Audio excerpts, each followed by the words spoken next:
So here I am. I am indeed a futurist, which I know sometimes is greeted with a little bit of cynicism as to what exactly does that mean. Do I have a crystal ball?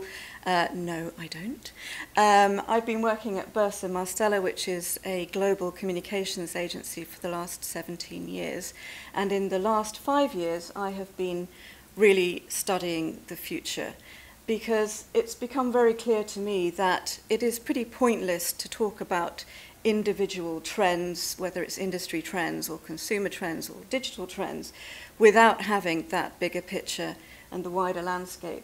And that is why I think it's really important to look at megatrends. And megatrends are all about the big drivers of the future, and that is looking at the economy, looking at politics, looking at the social changes, looking at the way the environment is changing, and technology, of course, which is a massive driver of the future. And so I have selected for you today 5 megatrends. You're lucky, it could have been 10. So we're going to whiz through these, and what we're going to look at is urbanisation, mobility solutions, new business model, social and demographic changes, and connectivity and convergence. So to start us off on urbanisation, this looks a little bit like something out of science fiction, but it's actually fact. This building was designed by Spanish architects, and it's called the Bionic Tower, and it's actually a city in a tower. It is 300 stories tall. It's able to house 100,000 people. And as we speak, it's being built in Shanghai, a city which is massively expanding, as many are around the world, because a city the size of Barcelona is being built every month in the world at the moment.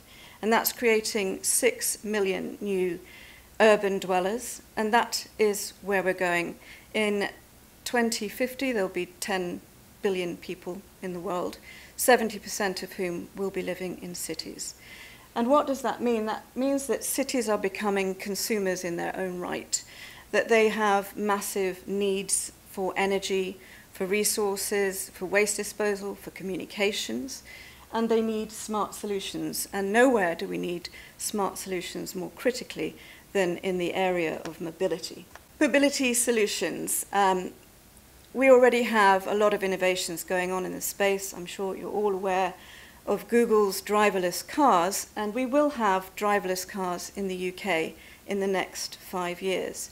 And when you think about the implications of driverless cars, hopefully it will bring about 0 traffic accidents, which would be marvellous because the sensors work and nobody crashes into each other. But it also opens up immense leisure time for people who before were, of course, concentrating on the road. And what does that leisure time open up? It opens up opportunities for companies to communicate and entertain consumers like never before. And also in this space, you have disruptors like Uber. I hope you've all heard of Uber by now. Anybody taken an Uber ride? Yes, yes. So you might say Uber is a taxi company, which is indeed the space they're in, but in fact they are, of course, a technology company. They have devised a software and an app to match up drivers and passengers, but their ambitions don't stop there. They believe that ultimately they will make it completely unnecessary for you to own a car.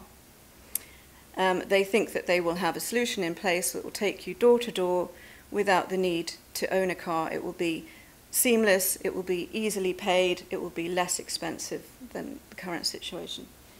So that's Uber, and we also have an amazing entrepreneur in this space whose name is Elon Musk. He's a South African, he's based in California at the moment. He is the inventor of the Tesla electric cars, and not only that, he's building a rocket to Mars at the moment. But also he's invented this thing at the bottom here. I don't know, does anybody know what that is? It's the Hyperloop. It's described as a combination of the Concorde and an air gun.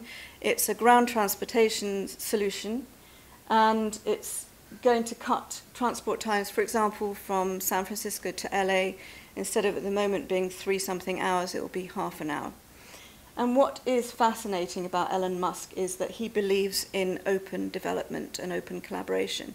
And what he's done here is he has brought this Hyperloop to a certain stage of development, and then he has freely revealed the patents to the world. And what his thinking is here is that this will allow many people to benefit from this development. Other designers can come in now, other funders, and bring this to fruition. And that is a key part of the new business models, which is this idea of collaboration and sharing.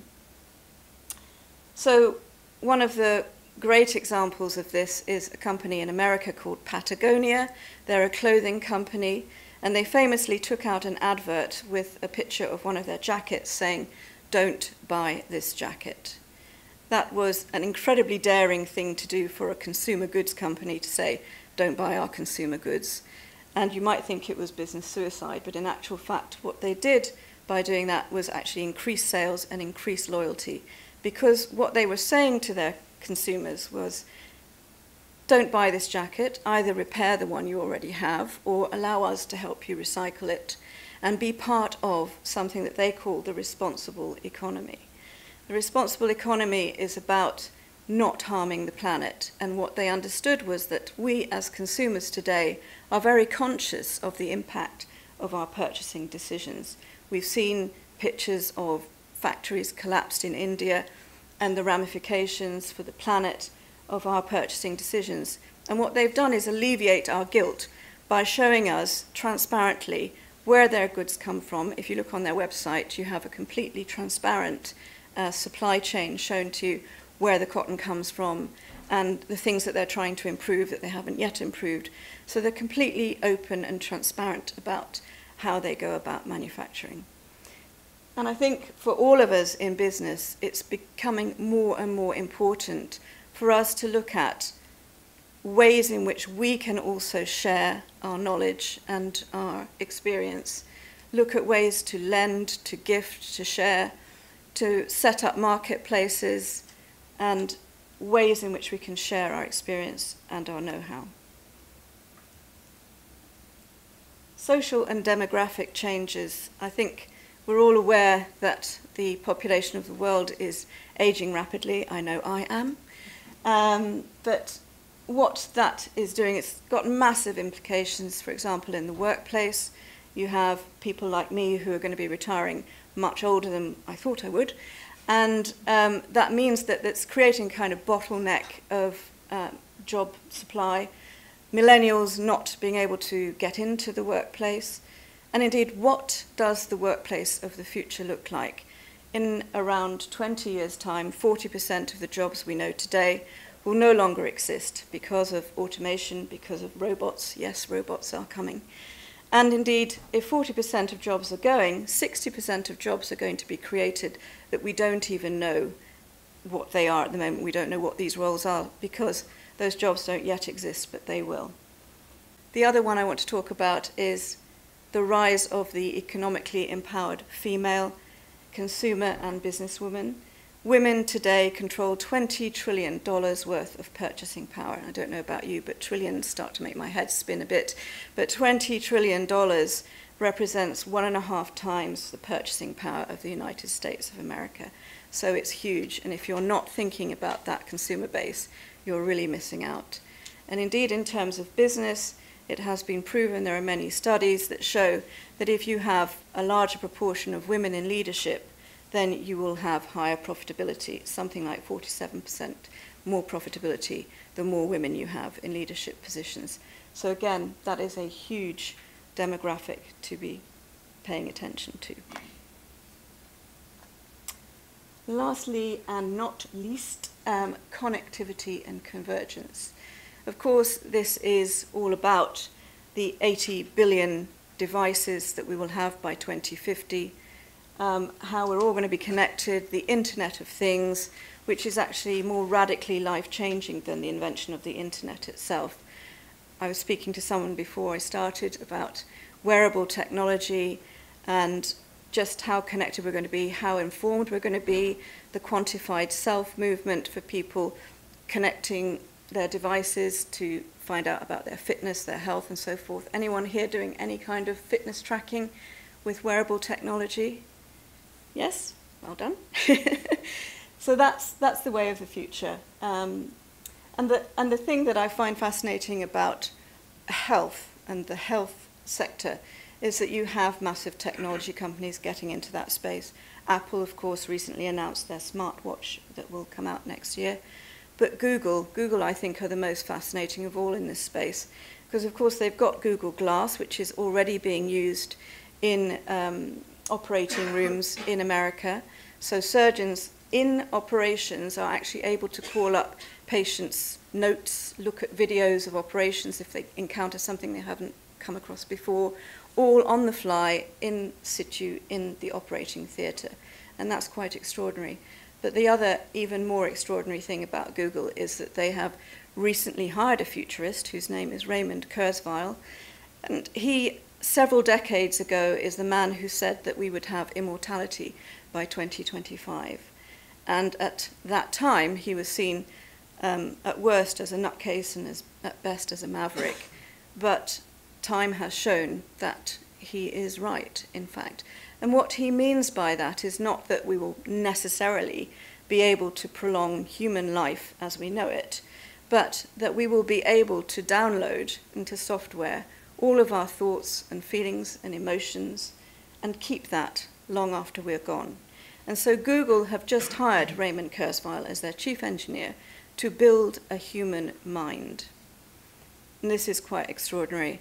And of course what it means is, in building that human brain, we can examine how it functions and how it deteriorates over time, and hopefully be able to alter the diseases of aging. So science fiction is becoming science fact. And for me, I think it's just so important to look at that bigger picture. And also, I have a few tips for you in terms of future-proofing your lives, future-proofing your businesses.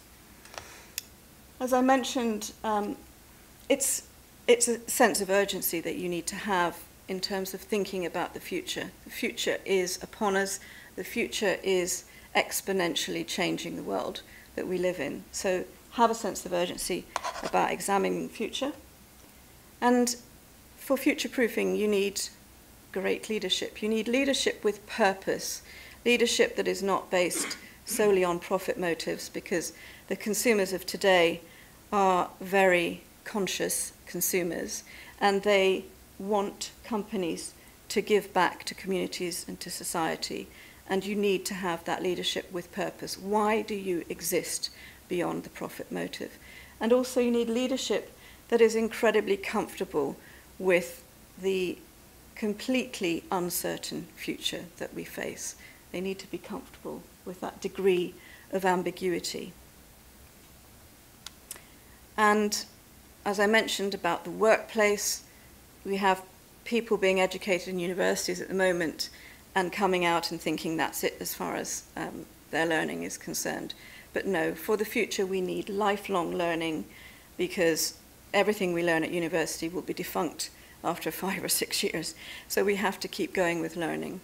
When I was at university, there were no computers. It's just as well I've kept on learning. And finally, collaboration. I mentioned the whole open world of collaboration today, and that is absolutely essential for the world to progress, sharing and open collaboration. And if you want to see more about that, Don Tapscott is an amazing guru on this subject, and he has a TED talk which lasts 20 minutes, and it's well worth watching, on the benefits of open collaboration. So there we are. That's what I have for you today. Thank you.